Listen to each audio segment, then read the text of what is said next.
बदमाशी, मर्डर्स, खुले में बिकता नशा, खुले में बिकती बंदूकें, होमोसेक्सुअलिटी, बच्चाबाजी और ब्लास्फेमी के नाम पे सरतन से जुदा के नारे तक, मुंह में सिगरेट लगाए हाथ में पिस्टल लिए चौधरी असलम या लियारी की गलियों में घूमता नबील गबोल जिस पर राकेश बेदी का कैरेक्टर लिखा गया। ये बात अलग है कि असल जीवन में गबोल भी AK-47 लेके घूमता। हेलो दोस्तों, राम राम। दोस्तों, एक चीज होती है अच्छा टाइम आना और दूसरी चीज होती है अच्छा दौर आना, और दोनों बातों में छोटा सा एक धागे भर का अंतर होता है। अच्छा टाइम इंडिविजुअल लेवल पे भी आ सकता है, लेकिन जब आपका अच्छा दौर आता है तो वो न केवल आपको चमकाता है बल्कि आपके आसपास वाले, भले ही वो आपके कॉम्पिटिटर ही क्यों ना हो, वो भी आपस में कॉम्पीट करने के लिए या आपकी शैली में ढलने के लिए मजबूर हो जाते हैं। तो धीरे धीरे सभी चमकते हैं, या यूं कहें कि बदलते हैं, या यूं कहें कि बदलना पड़ता है।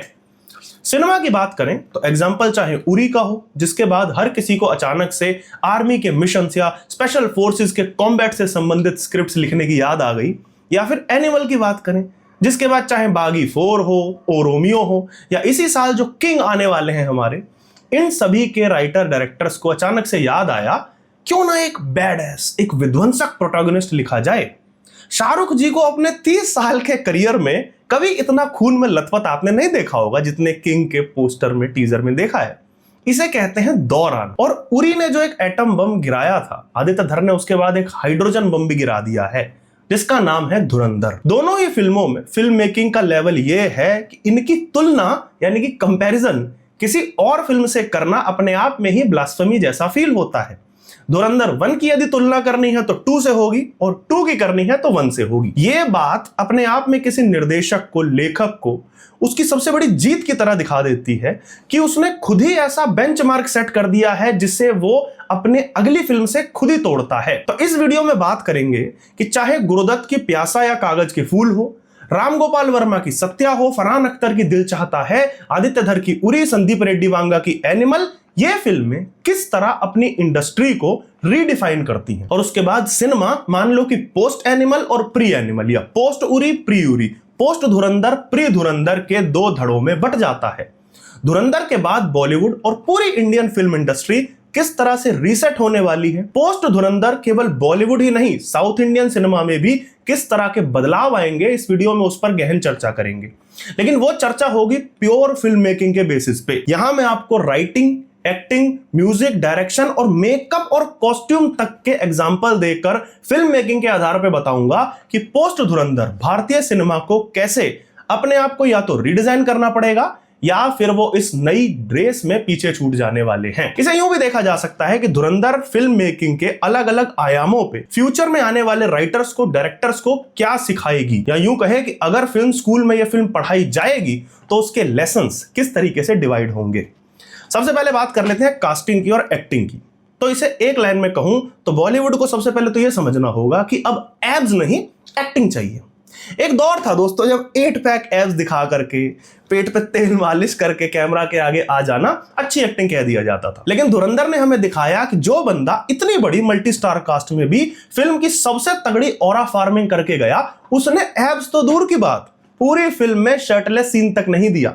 मैं बात कर रहा हूं रहमान डकैत यानी कि अक्षय खन्ना की। इस बंदे ने अगर ऑडियंस का दिल जीता है तो वो केवल और केवल अपने एक्सप्रेशंस, डायलॉग डिलीवरी और जानदार एक्टिंग के दम पर। 10 साल बाद इस पे खूब डिबेट हो सकती है कि धुरंधर एक अक्षय खन्ना मूवी थी या रणवीर सिंह, लेकिन इस बात में कोई डिबेट नहीं होगी कि अक्षय खन्ना ने अपनी एक्टिंग स्किल से थिएटर के पर्दे जलाने में 1% की कोताही नहीं की। अच्छा, विडंबना देखिए, रणवीर सिंह जिसने पार्ट 2 में भर भर के ऑरा फार्मिंग की, इस लेवल की है कि भाई लियारी के सिंहासन पे बैठने के लिए वो बंदा जबरदस्ती कमीज उतारता है, और रीलें कट भी रही हैं, कोई दोहराए नहीं है उसमें। लेकिन उसके हमजा की ऑरा फार्मिंग से ज्यादा तारीफ जसकीरत और उस आधे घंटे के रोल की हो रही है जिसमें उस आदमी ने लगभग ना के बराबर डायलॉग्स बोले थे। हमजा की ऑरा फार्मिंग करने के लिए आदित्य धर का डायरेक्शन, सिनेमेटोग्राफर की सिनेमेटोग्राफी, संगीत से लेके कई फिल्म मेकिंग के एस्पेक्ट की जरूरत पड़ी, लेकिन जसकीरत केवल और केवल अपनी आंखों से एक्टिंग कर गया। और धुरंधर 2 की शुरुआत का आधा घंटा रणवीर सिंह की दोनों फिल्मों के हमजा पर भारी पड़ जाता है। और ये मैं लिख के देता हूं कि आज से 10 साल बाद जब इन दोनों फिल्मों के कैरेक्टर्स की चीजें याद रहने वाली हैं तो उसमें सबसे ऊपर आएंगी जसकीरत की आंखें और रहमान डकैत की बॉडी लैंग्वेज। इससे एक और चीज प्रूव होती है कि आप ऑरा फार्मिंग करने का प्रयास ना करें, ट्राई ना करें, आप नेचुरल एक्टिंग पे ध्यान दो और ऑरा फार्मिंग अपने आप हो जाएगी। एक्टर को कई बार खुद भी पता नहीं होता कि वो नेचुरल रिफ्लेक्सेस में इतने बढ़िया शॉट दे देता है कि जो ऑलरेडी रिहर्स्ड शॉट्स पर भी भारी पड़ जाते हैं। तो भविष्य के एक्टर से एक बात समझ लें कि भाई ऑरा फार्मिंग एक साइड क्वेस्ट हो सकता है, पर गुरु एक्टिंग तो करनी पड़ेगी। तो ये तो हुई दोनों लीड्स की बात। अब यदि कास्टिंग पर गौर किया जाए तो धुरंधर लंबे समय के बाद एक ऐसी फिल्म बनकर उभरी जिसमें 2 घंटे के स्क्रीन टाइम से लेकर 2 मिनट के स्क्रीन टाइम के लिए भी यदि कोई पर्दे पे आया तो बंदा अपनी छाप छोड़ के गया है। फिर चाहे पार्ट 1 में डोंगा या रहमान की पत्नी का कैरेक्टर हो, पार्ट 2 में अतीक अहमद या पिंदा, ये पात्र मुश्किल से 10 से 15 मिनट के स्क्रीन टाइम के लिए हमारी फिल्म में आए, लेकिन न केवल ये अपना 100% देकर गए बल्कि आपको दशक भर बाद ये पात्र भी याद रहेंगे। इसलिए मैं बता रहा हूं कि भविष्य में राइटर्स और सपोर्टिंग एक्टर्स की भी जिम्मेदारी बढ़ गई है, क्योंकि इस फिल्म ने दिखा दिया है कि सपोर्टिंग कास्ट भी ऑरा फार्मिंग कर सकती है गुरु। तो लेखकों को, कास्टिंग डायरेक्टर्स को भी तैयार रहना पड़ेगा कि आप आने वाले समय में अच्छे सपोर्टिंग एक्टर्स भी ढूंढें, क्योंकि अब आप लोग कंप्लेंट नहीं कर सकते, क्योंकि जनता ने बढ़िया माल देख लिया है और वो वही डिमांड करेगी। अब आते हैं कैरेक्टर्स की, यानी पात्रों की लिखाई पे। यह बात धुरंधर से पहले एनिमल ने भी प्रूव कर दी थी कि जब तक आप मुझे मेरे कैरेक्टर की हिस्ट्री, ज्योग्राफी, बायोलॉजी ठीक से नहीं बताओगे, मैं उससे जुड़ा महसूस नहीं करूंगा। फिर चाहे वो एनिमल का रणविजय हो या धुरंधर का रहमान डकैत या असली हमजा। ध्यान दीजिएगा मैंने असली हमजा क्यों कहा, क्योंकि पहले पार्ट में हम हमजा से उस तरह का जुड़ाव महसूस नहीं कर पा रहे थे। क्यों? क्योंकि अब तक हमें उसका स्ट्रगल, उसकी असल कहानी, उसका पुराना दर्दनाक इतिहास नहीं पता था।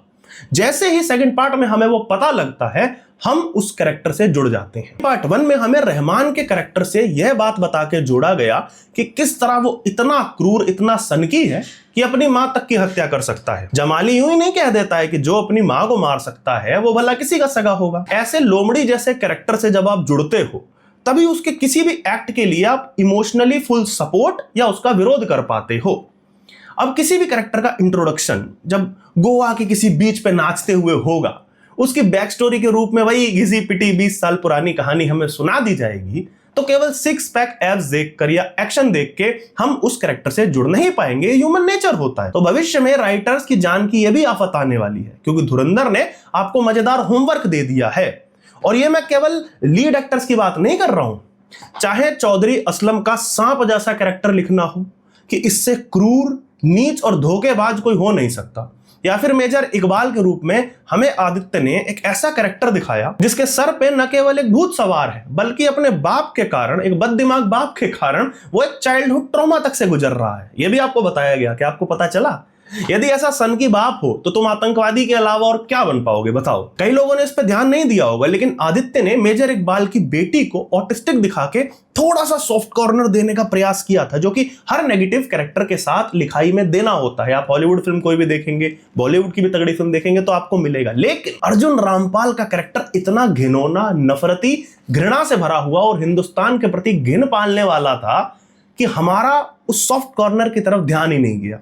और ये भी एक बढ़िया लिखाई का एग्जाम्पल है कि आपने अपनी बात कह भी दी और उस कैरेक्टर के प्रति लोगों के मन में घृणा भी बरकरार बनी रही, क्योंकि वो घृणा पालने वाला कैरेक्टर था। कि राकेश बेदी के कैरेक्टर की बात ना हो तो फिल्म अधूरी रहेगी, सीधी सी बात। एक होती है दोस्तों चालाक लोमड़ी और एक होता है चालाक बंदर, और दोनों में अंतर छोटा सा ये होता है कि लोमड़ी को लेकर के आपके दिमाग में एक प्रेजुडिस रहता है कि ये चालाकी कर सकती है, लेकिन बंदर जो है वो एक मजेदार चीज करेगा, वो उछलता कूदता रहेगा, कॉमेडी भरी हरकतें करेगा, आसपास के लोग उसे एंटरटेनर या जोकर समझने की भूल कर देंगे, जबकि उसके दिमाग में सबसे शातिर प्लान्स चल रहे होते। यही था धुरंधर का जमाल जमाली यानी कि राकेश बेदी का कैरेक्टर। पूरी फिल्म में आप उन्हें कॉमेडी करते, पंचेस फोड़ते, मजे लेते देखते हैं, और अंत में जब आपके सामने थ्रिल रिवील होता है तो आप थ्रिल्ड तो होते हैं, लेकिन आप इस बात को लेकर बिल्कुल भी शॉक नहीं होते कि उसके आसपास के लोगों को उस पर शक क्यों नहीं हुआ।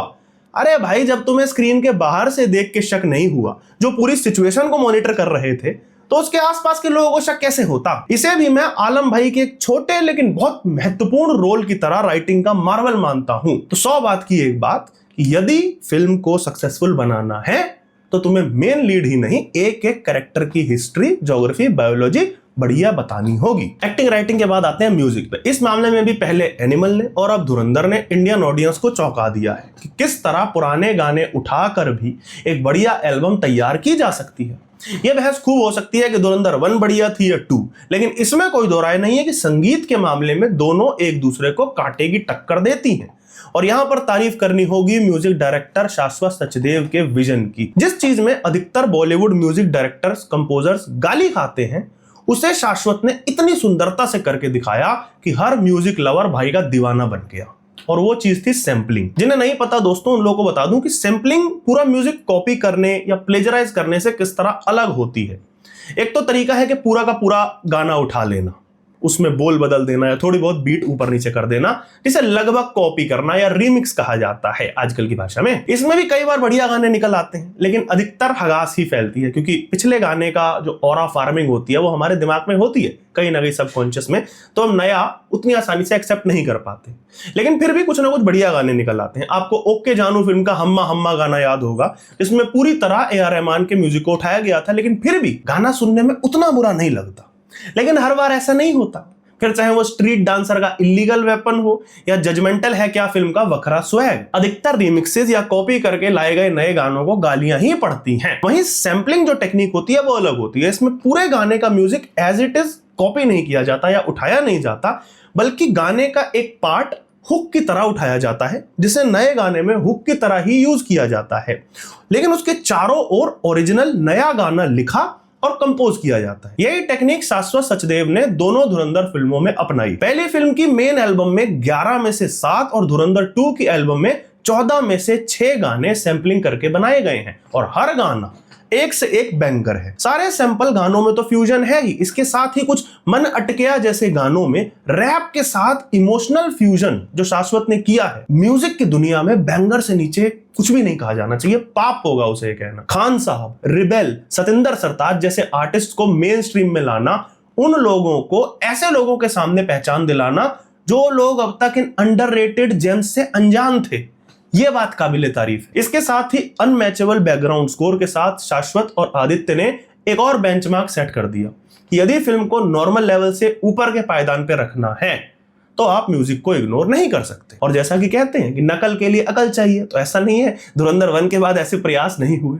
हाल ही में कार्तिक आर्यन, अन्ना पांडे की एक फिल्म आई थी कोई, तो उसमें 7 समुंदर पार गाना लिया गया, उसे YouTube पे जाके सुन लीजिए। कानों में से खून नहीं निकला तो मैं अपनी ये वीडियो और अपना ये चैनल दोनों डिलीट मार दूंगा। एक लॉजिक ये भी आ जाता है कि भाई क्योंकि धुरंधर इतनी बड़ी हिट हो गई तो गाने अपने आप ही हिट हो गए, लोगों की जबान पे चढ़ गए। यदि किसी को ऐसा लग रहा हो तो शाश्वत का बैड्स ऑफ बॉलीवुड का गफूर गाना सुन लीजिएगा। भाई मैंने वो फिल्म या सीरीज जो भी है वो मैंने नहीं देखी, लेकिन मुझे नहीं लगता कि नेटफ्लिक्स की किसी भी फिल्म या सीरीज में इससे जबरदस्त गाना आज तक बना है। तो इससे ये बात प्रूव होती है कि फिल्म का हिट हो जाना काफी नहीं है, म्यूजिशियन की मेहनत और स्किल की भी बात है। तो केवल सैंपलिंग करके या पुराना गाना उठाकर फिल्म हिट नहीं करा पाओगे। टैलेंटेड म्यूजिक डायरेक्टर जरूरी है जो फिल्म के डायरेक्टर के विजन के साथ कोलैब करके मास्टरपीसेस तैयार कर सके। अब आते हैं छोटे से डिपार्टमेंट पर जिस पर लोगों का उतना ध्यान नहीं जाता, मेकअप, कॉस्ट्यूम कह लें या प्रोडक्शन डिजाइन। मैं तो कह ही रहा था कि मौका भी था, मौसम भी था, माहौल भी था। यानी हमजा भाई की हाउस पार्टी भी थी, घर में स्विमिंग पूल भी था और गाना भी बज रहा था। तो क्या यालीना बिकनी पहन के स्विमिंग पूल से नहाती हुई नहीं निकल सकती थी एक शॉट में? तो फिर आदित्य जी ने इतना तगड़ा केएलपीडी क्यों किया हमारे साथ?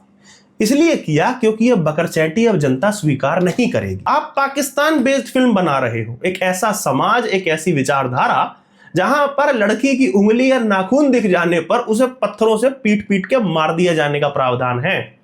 तो ऐसे में सल्लू भाई या एसआरके जी की हीरोइन या किसी भी सो कॉल्ड स्पाई यूनिवर्स की हीरोइन जब रैंडम सीन में बिकनी पहन के स्क्रीन पे आ जाती है तो वो न केवल बेहद ऑड लगता है, बल्कि जनता अब इस चीज से ऊबने भी लगी है। वो थोड़े बहुत लीचड़ चिलक्के ठरकी टाइप के होते हैं जो स्क्रीन पे ये 2010-11 वाली बकरचैटी देख के खुश हो जाते हैं। असल में सिनेमा एंजॉय करने वाले सिनेफाइल्स इस चीज को बकवास ही मानते हैं। आप कोई सेक्स कॉमेडी नहीं बना रहे हो कि कभी भी एक्ट्रेस जो है ग्रीन बिकनी पहन के आ जाएगी। अरे एक्शन फिल्म बन रही है भाई, स्पाई फिल्म बन रही है, क्यों आ रही है ये? तो धुरंधर में आदित्य ने न केवल इस सब बकवास को अवॉइड किया, बल्कि चाहे यालीना हो या बाकी फीमेल कैरेक्टर्स का पहनावा हो या अधिकतर मेल कैरेक्टर्स का भी कॉस्ट्यूम, सब चीज प्रॉपर रिसर्च के साथ की गई है। हाँ, कहीं कहीं ऑरा फार्मिंग के लिए हमारे मेन लीड को हाफ स्लीव कुर्ता पहना दिया गया ताकि भाई के डोले बराबर दिखें। ऐसा बलोच लोग नहीं पहनते हैं, उनके कल्चर में नहीं है। पर ऐसी एक दो चीजों को इग्नोर किया जाए तो बाकी कॉस्ट्यूम से लेके शादियों में होने वाला लौंडा नाच, आइटम नंबर बराबर दिखाए गए हैं। ये सब आप यूट्यूब पे जाके देखेंगे तो पाकिस्तान की ओरिजिनल शादियां, इवेंट्स, पार्टियां, उनमें आप आसानी से देख सकेंगे। कुल मिला के पॉइंट यह है कि कॉस्ट्यूम हो, मेकअप हो, धुरंधर एक के बाद एक बेंचमार्क सेट कर रही थी और उसने किए हैं। जब ये सारी चीजें आप ज्योग्राफी के कैरेक्टर्स के हिसाब से बनाएंगे तो जनता एक्सेप्ट करेगी, अगर आप नहीं करेंगे तो जनता गाली देना शुरू कर देगी। अंत में आते हैं भाई साहब, last but not the least, peak detailing के बादशाह, रिसर्च के शहंशाह और डायरेक्शन के भाईजान आदित्य धर पे। You see what I did there. माना कि पीक डिटेलिंग के मीम्स बहुत बन चुके हैं, लेकिन अब ये बात मीम भर की नहीं रह गई है। मुझे धुरंधर 2 की timeline, on the face dialogue, storytelling, इससे बेशक समस्या हो, लेकिन एक बात जिसमें डायरेक्टर धर जी का हाथ नहीं पकड़ा जा सकता वो थी 90 to 95% जगह पे रिसर्च और रेफरेंसिंग। लियारी के लोकल कल्चर से लेके कराची और पूरे पाकिस्तान के कल्चर को जो इस आदमी ने पकड़ा है उसके लिए सैल्यूट बनता है भाई।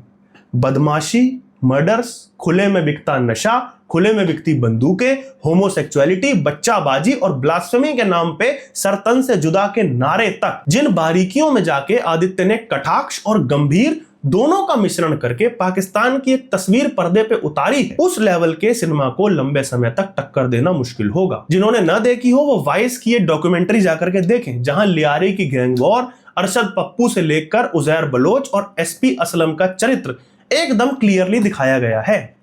धुरंधर पार्ट 1 में गन टेस्टिंग वाला एक सीन था, या फिर पार्ट 2 का लियारी का गैंग वॉर, ये सब ओरिजिनल सीन्स आपको यूट्यूब पे अलग अलग वीडियोस में असल में देखने को मिल जाएंगे, अलग अलग पाकिस्तान के एरियाज के। मुंह में सिगरेट लगाए, हाथ में पिस्टल लिए चौधरी असलम, या लियारी की गलियों में घूमता नबील गबोल, जिस पर राकेश बेदी का कैरेक्टर लिखा गया है। हाँ, ये बात अलग है कि असल जीवन में गबोल भी AK-47 लेके घूमता था। इनकी नस्लें भी याद रखेंगी कि इनको कौन मिला है, इनकी मैं नस्लों को तबाह कर दूंगा। I don't trust others, I trust myself and my Kalashnikov। इसे पीक डिटेलिंग कहोगे या बढ़िया रिसर्च कि हमजा की हाउस पार्टी में जिस अंदाज में ढोल वाला गाने गाते हुए ढोल बजा रहा था, ऐसी पाकिस्तान की शादियों की, पार्टियों की सैकड़ों वीडियोस आपको यूट्यूब पे मिल जाएंगी।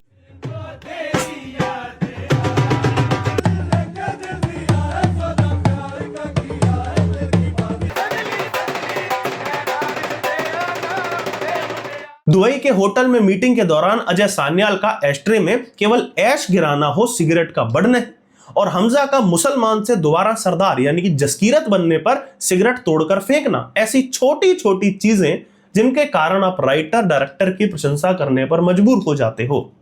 अच्छा, ऐसा नहीं है कि आदित्य ने परफेक्ट फिल्म बना दी है, कोई कमी नहीं है, कहीं कहीं कुछ कमियां रह जाती हैं, वो होना है, लाजमी है भाई, पिक्चर बना रहे हो, इतना बड़ा 8वां आप बना रहे हो, कुछ कमियां थी। जैसे कि एक एग्जांपल दूं तो एक्सेंट, भले ही फिल्म में पीक डिटेलिंग ये दिखाई गई है कि हमारे जासूस को पश्तो, बलोची, पंजाबी, उर्दू सब कुछ सिखा के भेजा गया, लेकिन केवल रणवीर का कैरेक्टर ही नहीं, किसी भी एक्टर का कुछ खास एक्सेंट हमें दोनों ही फिल्मों में देखने को नहीं मिलता। राकेश बेदी और संजय दत्त का कैरेक्टर थोड़ा बहुत वो पंजाबी एक्सेंट मारता हुआ दिखता है, लेकिन वो इसलिए क्योंकि ये दोनों अभिनेता असल जीवन में पंजाबी हैं, उनको असल में पंजाबी बोलनी आती है, ना कि फिल्म के कारण। क्योंकि असल में चौधरी असलम जो था वो पश्तूनी स्वाति ट्राइब का और नबील गबोल बलोच था। आगे फिल्म की बात करूं तो सेकंड पार्ट में अतीक अहमद और पिंदा का रोल निभाने वाले दोनों एक्टर्स ने शानदार यूपी और पंजाबी एक्सेंट पकड़ा है, लेकिन लीड रोल यानी कि रणबीर, अक्षय खन्ना, अर्जुन रामपाल का देखा जाए तो उनका कुछ खास पाकिस्तानी एक्सेंट नहीं आ रहा था किसी भी बोली का, चाहे वो बलोच थी चाहे वो पंजाबी थी। इसमें पूरी गलती वैसे डायरेक्टर की नहीं है। स्पीच ट्रेनिंग ये जो प्रोसेस होता है एक टाइम टेकिंग प्रोसेस होता है, और कई बार ये एक्टर्स भी उसे लेकर के थोड़े से अनकंफर्टेबल हो जाते हैं क्योंकि उसमें टाइम लगता है, थोड़ा डूबना पड़ता है रोल में। लेकिन इतनी शानदार फिल्म बनाने के बाद इतना उतना वो आटे में नमक जितनी गड़बड़ी तो चलती है। फाइट सीक्वेंस के दौरान वो 2-3 फ्रेम्स में कैमरामैन का दिख जाना, ये छोटी मोटी चीजें इग्नोर की जा सकती हैं, बड़ी बड़ी फिल्मों में भी ये चीज हुई है, ठीक है, एडिटिंग की छोटी सी मिस्टेक थी। लेकिन अगर ओवरऑल प्रोडक्ट देखा जाए तो शानदार भाई, और आशा है कि आदित्य अपनी इन छोटी छोटी भूलों से आगे सीखेंगे और सुधार करके और तगड़े प्रोजेक्ट हमको दिखाएंगे और जान डालेंगे अपने प्रोजेक्ट्स में। लेकिन जैसा कि इस वीडियो का पर्पस था, ये वीडियो आदित्य के बारे में नहीं है। उन्होंने जो फिल्म मेकिंग का बेंचमार्क सेट कर दिया है, ये वीडियो उसके बारे में। अब आने वाले writers, directors, cinematographer, music director, इनके लिए इस आदमी ने कंडीशंस और स्टेक्स दोनों ही कठिन और हाई दोनों कर दिए हैं। तो यदि इन सभी मानकों, चाहे वो एक्टिंग हो, कास्टिंग हो, म्यूजिक, प्रोडक्शन डिजाइन या सबसे बड़ी चीज डायरेक्शन और पीक डिटेलिंग, इन सब चीजों पर आगे ध्यान नहीं दिया गया, आने वाले फिल्म मेकर्स ने ध्यान नहीं दिया, तो चाहे फिर बॉलीवुड की फिल्में हो या अन्य किसी इंडस्ट्री की हो, साउथ की, उन्हें भारी क्रिटिसिज्म का सामना करना पड़ेगा, क्योंकि इंडियन ऑडियंस अब ये झेलेगी नहीं। और ये चीज सिनेमा के लिए बहुत बढ़िया है। जैसा कि कहते हैं ना कि सर्वाइवल ऑफ द फिटेस्ट या फिर वीर भोगे वसुंधरा, तो भाई वही रूल यहां पे भी लगेगा, गो हार्ड और गो होम। तो या तो बढ़िया सिनेमा बनाओ, नहीं तो घर जाओ, क्योंकि अब जनता बुलशिटरी तो एक्सेप्ट नहीं करेगी। तो दोस्तों, मैंने धुरंधर फिल्म के बारे में अपने थोड़े से विचार रखे कि कैसे बॉलीवुड और इंडियन फिल्म इंडस्ट्री धुरंधर के बाद, पोस्ट धुरंधर, या तो बदलाव करे या फिर तैयार रहे भाई एक्सेप्ट ना होने के लिए। आपको वीडियो कैसा लगा ये कमेंट में जरूर बताइएगा। धुरंधर मैं आशा कर रहा हूं आपने देख ही ली होगी, मैंने बहुत सारे स्पॉइलर तो दे दिए वीडियो में, लेकिन आशा कर रहा हूं सबने देख ली होगी। कैसी लगी फिल्म वो भी आप मुझे कमेंट्स में बता सकते हैं। आप क्या सोचते हैं फिल्म के बारे में वो भी आप बता सकते हैं। अगर वीडियो अच्छी लगी हो तो अपने दोस्तों के साथ, परिवार वालों के साथ शेयर करिएगा। अगर चैनल पर पहली बार आए हैं तो चैनल सब्सक्राइब कर दीजिए। अगर पहले से सब्सक्राइब है तो और लोगों को सब्सक्राइब करवाइए। यहां तक वीडियो देखने के लिए आपका बहुत बहुत धन्यवाद।